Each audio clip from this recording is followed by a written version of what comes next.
Hi friends, இங்கே பாருங்கள் பாரிஜாத பூ நல்லா பூத்திருக்கு. இங்கே பாருங்கள் 2 பூ பூத்திருக்கு.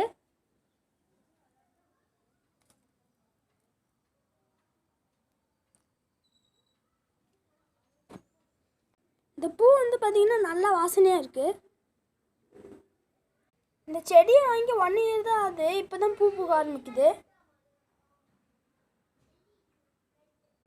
இங்கே பாருங்கள், இதில் ஒரு மொக்கு வச்சுருக்கு. இது வந்து தேவலோக மலர்னு சொல்லுவாங்க. இந்த பூ வந்து பார்த்திங்கன்னா பெருமாளுக்கு ரொம்பவே உகந்தது. இது வந்து பார்த்திங்கன்னா நாங்கள் கவுடனுக்கு யூஸ் பண்ணால் தான் நல்லா வளரும். மாதத்துக்கு ஒரு டைம் வெர்மி கம்போஸ்ட்டும் நம்ம யூஸ் பண்ணிக்கலாம்.